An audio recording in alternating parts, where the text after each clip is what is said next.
se encuentren muy bien. Yo soy Pericardiosito y el día de hoy vamos a hacer una revisión acerca de la esquizofrenia, una enfermedad que no es tan infrecuente en nuestro medio y que aún así se encuentra mucho tabú y mucho estigma por parte de la población general. Así que iniciamos. Vamos a hablar primero de que la esquizofrenia va a ser un trastorno mental grave que va a pertenecer al grupo de los trastornos psicóticos. Esta enfermedad se va a caracterizar por alteraciones en diversas esferas del pensamiento y del comportamiento. La palabra esquizofrenia proviene del griego clásico esquizenfren, donde esquizen significa dividir o romper y fren mente, por lo que podemos decir que la esquizofrenia sería una mente rota. Las características de la esquizofrenia es que van a haber alteraciones cognitivas, alteraciones del afecto y alteraciones del comportamiento. Benedict August Morel fue la primera persona en haber descrito algo parecido a la esquizofrenia en el siglo XIX, en donde observó algunos pacientes que padecían alteraciones del pensamiento, lo que él llamaba rareza y extravagancia en la conducta, y él lo denominó demencia precoz. Después, en el mismo siglo, Carl Ludwig Kahlbaum junto a Hecker la denominaron hebefrenia. Además, él aportó sobre los trastornos psicomotores e incluyó el término catatonía. Después viene Emil Kraepelin como uno de los más grandes aportadores a la esquizofrenia, en donde hizo muchas publicaciones sucesivas del tratado de las enfermedades mentales y fue la primera persona en describir las formas clínicas. En este caso describió tres: la hebefrénica, la catatónica y la paranoide. En 1911, Eugene Bleuler observó que estos pacientes no estaban dementes, no era una demencia, sino que presentaban un trastorno asociativo y del pensamiento. Él fue la primera persona que propuso utilizar el término esquizofrenia. Además, él describió cuatro formas clínicas: la paranoide, la hebefrénica, la catatónica y la simple. Podemos ver que Emil Kraepelin ya había aportado anteriormente a tres de estos subtipos de esquizofrenia: la hebefrénica, catatónica y paranoide, y Eugene Bleuler añadió una cuarta que sería la simple. Más recientemente, Timothy Crow en 1980 propone un modelo bidimensional tipo 1 y tipo 2, en donde en el tipo 1 vamos a encontrar los pacientes con unos síntomas positivos y en el tipo 2 con unos síntomas negativos. Pero estos tipos, el tipo 1 y el tipo 2, no van a ser totalmente separados, sino que estos van a estar confluyendo. Y últimamente, Irving Gottesman, quien es genetista psiquiátrico, ha escrito aproximadamente 17 libros y 290 publicaciones, en donde describe principalmente las bases genéticas de la esquizofrenia. La esquizofrenia la vamos a dividir en unas fases, en donde el DSM va a exigir una duración de un cuadro mayor a 6 meses, en donde vayan a estar estas tres fases incluidas, en donde vamos a tener un periodo de síntomas psicóticos de al menos un mes de duración y una repercusión en el funcionamiento laboral, social o académico del paciente. Ya vamos a hablar mejor y más a profundidad de los criterios de SM5. Entonces, la primera es la fase prodrómica o los pródromos de la enfermedad, en donde en unos meses previos al brote psicótico vamos a encontrar unos cambios en la personalidad, con abandono de las actividades sociales, con retraimiento, con una irritabilidad o una pasividad. El paciente también se puede quejar de algunas molestias físicas bastante soeces o mostrar interés en actividades que en ese entonces eran poco habituales en él. Entonces pensaríamos en un paciente que antes no era religioso y en el pródromo de la enfermedad o unos meses antes le haya empezado a gustar los cultos, ir más a iglesias, interesarse más por todo esto de la religión, como ejemplo. Ya después vamos a pasar a la fase psicótica o el brote psicótico, en donde de una manera aguda y más o menos súbita van a aparecer alteraciones del pensamiento, tanto en el contenido del pensamiento como delirios de persecución o de perjuicio, delirios de control e influencia e ideas autorreferenciales, como en el curso del pensamiento, lo que serían bloqueos, neologismos, que sería creación de nuevas palabras, un deterioro en la capacidad de abstracción o en la forma del pensamiento, lo que sería una ensalada de palabras, una disgregación, asociación laxa de ideas, ecolalia y perseveración de ideas. También en este episodio psicótico van a ser frecuentes las alteraciones de la sensopercepción, en donde vamos a encontrar alucinaciones predominantemente auditivas y después seguirían las visuales. Y la conducta se va a desorganizar de una manera muy llamativa, lo que podrían verse síntomas catatónicos, la rigidez seria o la catalepsia, también episodios de agitación y oposicionismo. Y vendría la fase residual, donde las alteraciones que veríamos estarían enfocadas en el afecto, como un afecto inapropiado, un afecto aplanado o un paciente ya reactivo a sus afectos, a sus emociones, en donde también puede ir acompañado de un retraimiento social y un pensamiento o una conducta extrañas. Y también puede evidenciarse un deterioro cognitivo en los casos más graves de esquizofrenia. Los síntomas los podemos dividir en unos síntomas positivos y unos síntomas negativos. Los síntomas positivos son aquellos síntomas que son nuevos, que no están presentes en la experiencia normal de cualquier persona sana. Mientras que los negativos van a ser la pérdida de una función psicológica normal. Así que podemos decir que los síntomas son los nuevos y los negativos son los que se van perdiendo. Los síntomas positivos se caracterizan por tener un curso breve, ser agudos, son muy fáciles de identificar y valorar por el psiquiatra y hasta por el médico general. Y por esta misma razón es que hay muy acuerdos entre los entrevistadores y entre los psiquiatras en que estos son realmente los síntomas positivos y patognomónicos de la esquizofrenia. Y van a recordar a los de primer rango de Schneider. ¿Cuáles son estos síntomas de primer rango de Schneider? Pues vamos a tener el pensamiento sonoro, entonces va a ser la audición de voces en forma de diálogo o comentadoras de la actividad, unas vivencias de la influencia corporal, como podríamos decir que sería el robo del pensamiento o una difusión del pensamiento, las percepciones delirantes y lo fabricado por el otro en el campo de la voluntad, como los impulsos y la sensación. Y los ejemplos de estos síntomas positivos tendríamos las alucinaciones, los delirios, las catatonías, las conductas extrañas o desorganizadas y la disgregación del pensamiento. Mientras que los síntomas negativos van a ser crónicos, se van a ser estables en el tiempo y por esto mismo son difíciles de valorar, por lo que hay unas discrepancias entre los psiquiatras, ya que estos síntomas negativos no serían patognomónicos de la esquizofrenia, sino se podrían evidenciar en muchas otras patologías psiquiátricas y neurológicas. Estos síntomas negativos van a recordar a los primarios de Bleuler, los cuales son las relajaciones de las asociaciones del pensamiento, las incoherencias del pensamiento, las paratimias o las alteraciones del afecto, una alteración de la vivencia subjetiva de la personalidad o una despersonalización, cuando el paciente se mira al espejo y no se reconoce como esa persona. También podemos encontrar autismo o ambivalencia afectiva intelectual o de la voluntad. Y estos síntomas negativos encontramos la pobreza del lenguaje como una logia o un bloqueo del lenguaje, el afecto inapropiado, el aplanamiento afectivo, el embotamiento emocional, la asociabilidad, una disminución de la iniciativa o una apatía, la abulia y la anedonia, que sería la disminución del placer por las actividades que realizaba anteriormente, y un déficit de atención. Epidemiológicamente, el 1% de la población general tiene riesgo de padecer esquizofrenia y este porcentaje va a ir en aumento según la cercanía genética. ¿Por qué las comillas? Porque se ha visto que el 80% de los pacientes que padecen esquizofrenia no tienen ninguna relación genética con sus parientes o con los cercanos a él. Entonces vamos a ver que este porcentaje puede aumentar un 12% si el paciente tiene familiares de primer grado con esquizofrenia. Se encuentra un 40% en hijos de ambos padres esquizofrénicos o un 50% en gemelos monocigotos hijos de padres esquizofrénicos.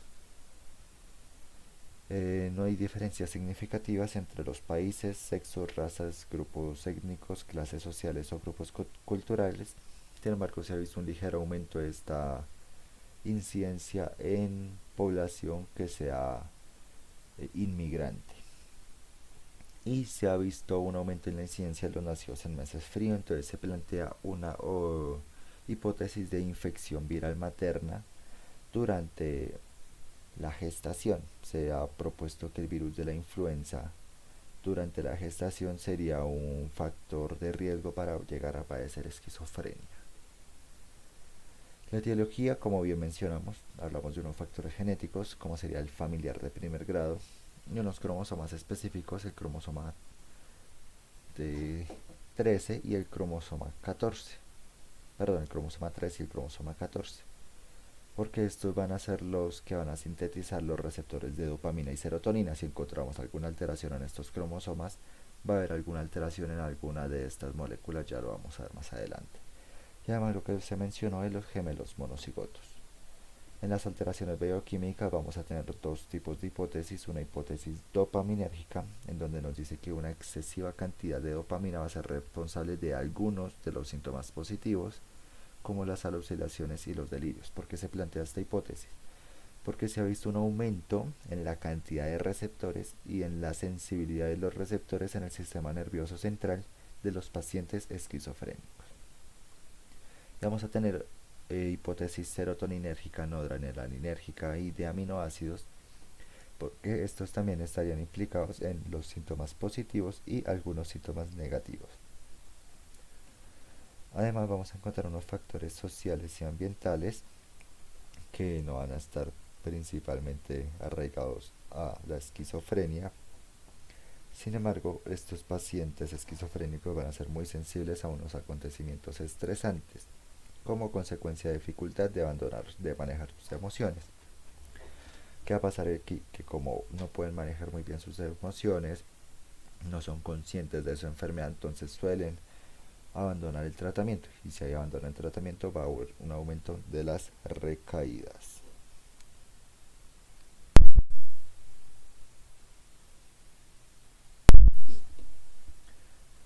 La esquizofrenia no es decir una esquizofrenia, no existe una sola esquizofrenia, vamos a tener unos subtipos de esquizofrenia. Vamos a hablar primero de la esquizofrenia paranoide, la cual va a ser la esquizofrenia más frecuente.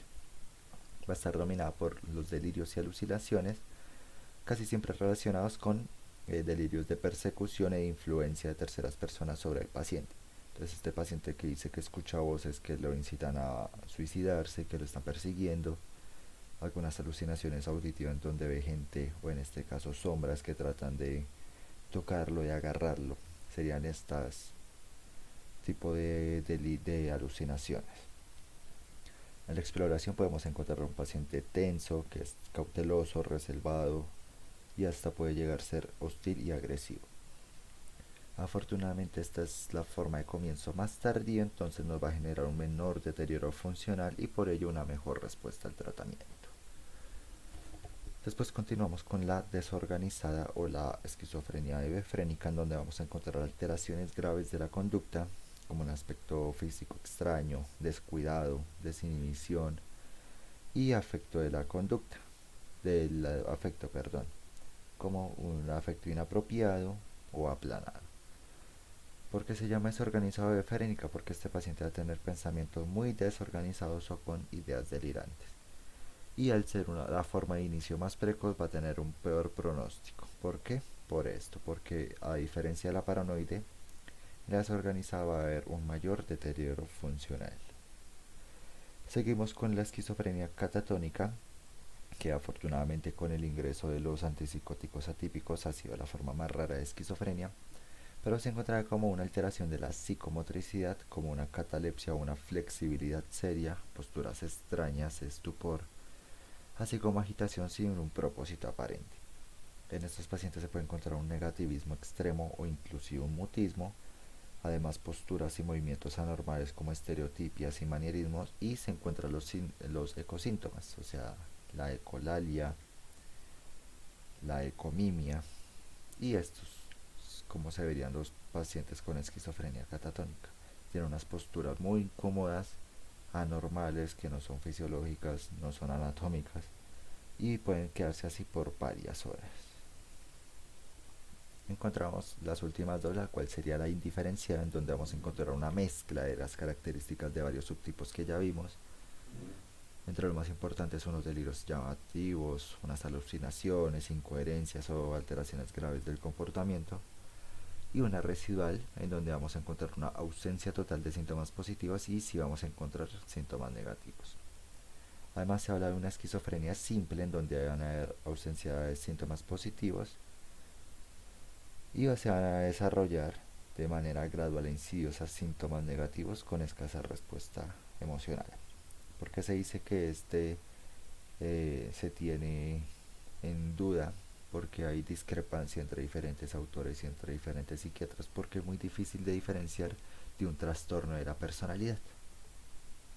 Entonces podemos resumir los síntomas y las características de los diversos subtipos de esquizofrenia, hablando de la paranoide que vamos a encontrar.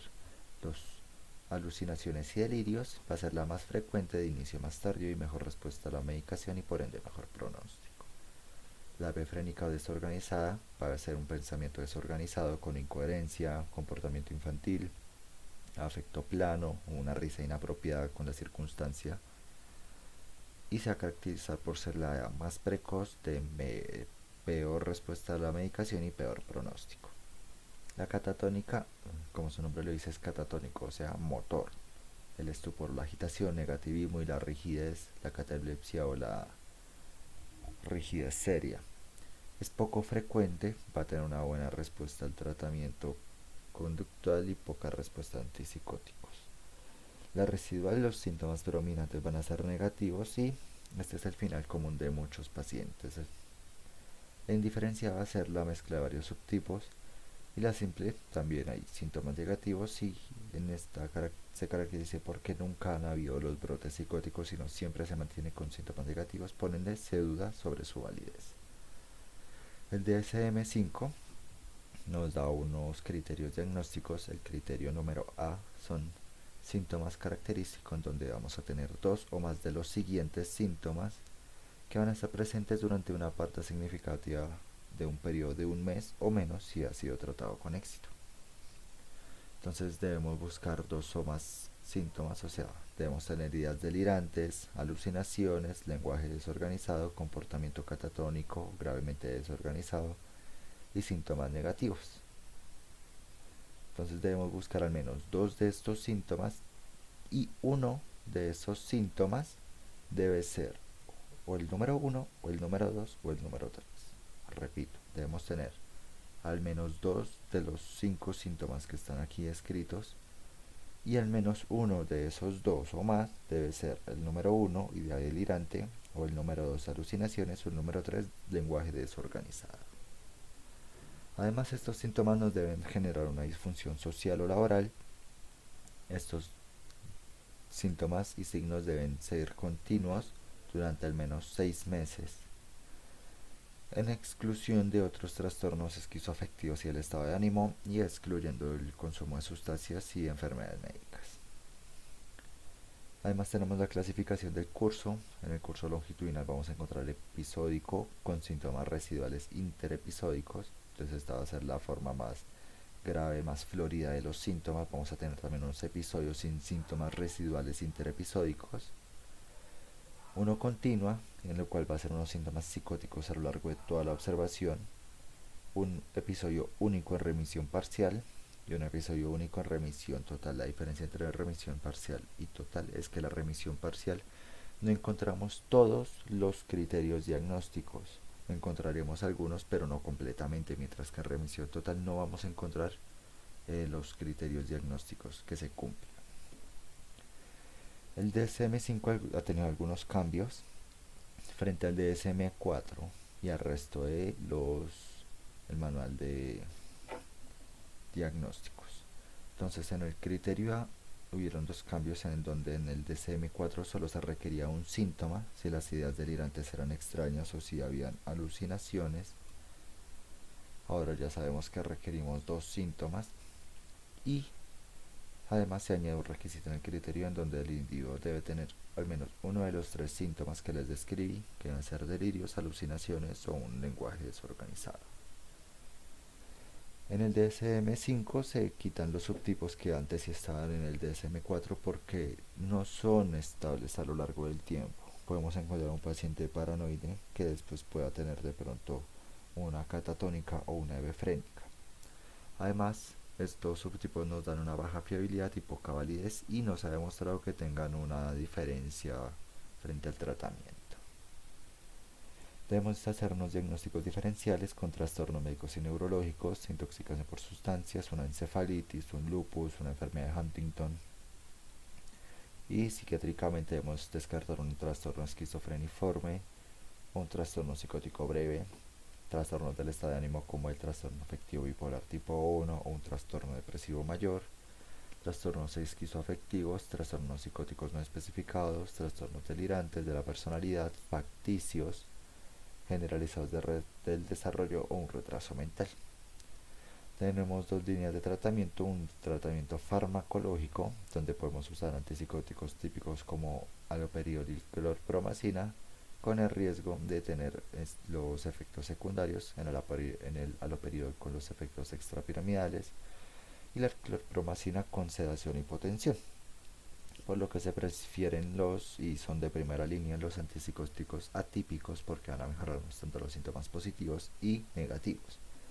Vamos a tener en la primera línea clozapina, olanzapina y ciprasidona. Aquí tenemos la dosificación, vemos que la clorpromacina hace parte de los preparados de primera generación o los típicos.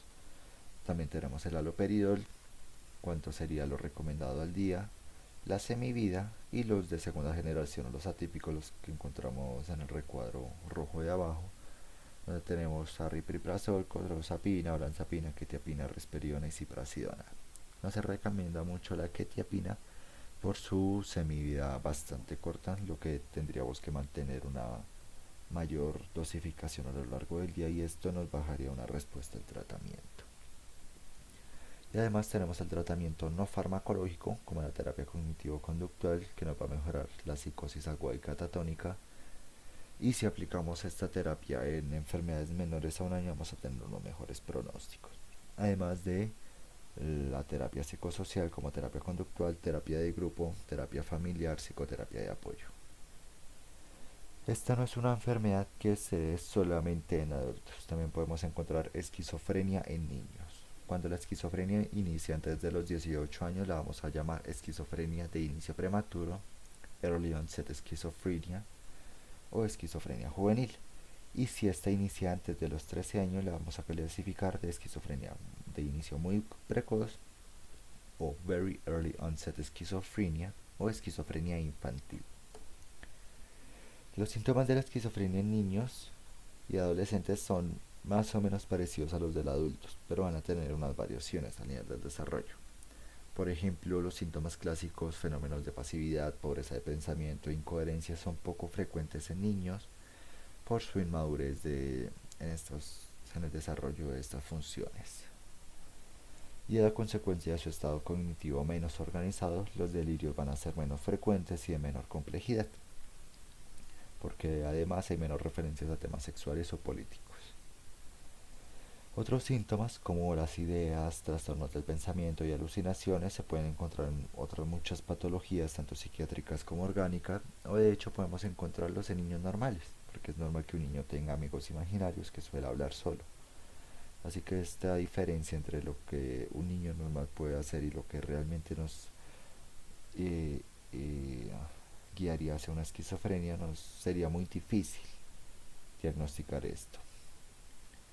Epidemiológicamente, del 0.06% al 0.1% de la esquizofrenia se va a dar antes de los 13 años y estas cifras se van a subir de un 0.14 a un 0.25% entre los 13 y 15 años, lo que igual se encuentra bastante alejado del 1% de riesgo de la población general. Además, esta es una enfermedad que en tanto niños, jóvenes y adultos va a tener una predominancia en los varones sobre mujeres a una razón de 2 a 1. En la edad de inicio puede oscilar entre los 4 y 14 años. Los niños van a parecer normales y hacen una vida normal, lo que hablábamos del pródromo. El trastorno puede empezar de una manera aguda en días o puede aparecer de manera insidiosa. Y cuando el niño presenta normalidades en el desarrollo del lenguaje va a ser un problema porque nosotros, como ya vimos en el DSM, tenemos un criterio el cual va a ser un lenguaje desorganizado. Los niños van a tener una pobreza de lenguaje porque no lo tienen tan desarrollado y si además presenta una anormalidad en el desarrollo pues va a ser más difícil de poder clasificar a este paciente. Cuando la enfermedad empieza antes de los 7 años, la presentación es generalmente como un trastorno de la conducta y del habla. Entonces van a ser esos niños irritables que buscan esconderse, que mantienen la mirada fija, que miran al vacío durante horas. También podemos encontrar masturbación frecuente. Y si la enfermedad empieza después de los 7 años, se va a caracterizar como delirios desorganizados y simples en relación con la edad del niño y alucinaciones auditivas. Entonces el niño va a referir que es que escucha la voz de un niño que le dice que haga tal cosa, que se compre esto, que se compre lo otro, que haga tal cosa. El pronóstico es que tras más o menos 10 años las fases agudas del trastorno van a tender a remitir dejando el estado residual, que va a ser, como ya lo vimos, de síntomas negativos con una incapacidad variable según la gravedad del trastorno. La recuperación de la esquizofrenia es incompleta en aproximadamente el 80% de los casos en los que los chicos han tenido más de un episodio. Entonces aquí podemos hablar de los tercios.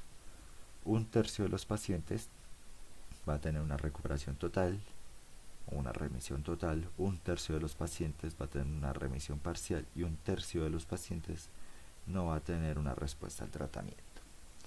Y mientras más intensivo sea el tratamiento, mejores resultados se van a conseguir. En los niños, ¿cómo podemos evaluar la esquizofrenia? Tenemos unas escalas específicas como la escala CASAT, que les dejo el link por si lo quieran buscar. También tenemos la DISC, la Diagnostic Interview Scale for Children. Y además tenemos que relacionar esto con una muy buena anamnesis y descartar las patologías del desarrollo neurocognitivo con la escala WISC. Muchas gracias, espero que les haya gustado mucho esta revisión sobre la esquizofrenia.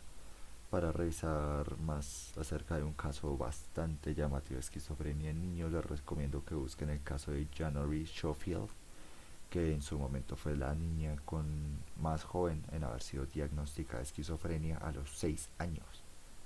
Entonces, si quieren aprender más de este caso, ver la gravedad y lo impresionante que puede llegar a ser la esquizofrenia, les recomiendo que revisen el caso de Janice Schofield.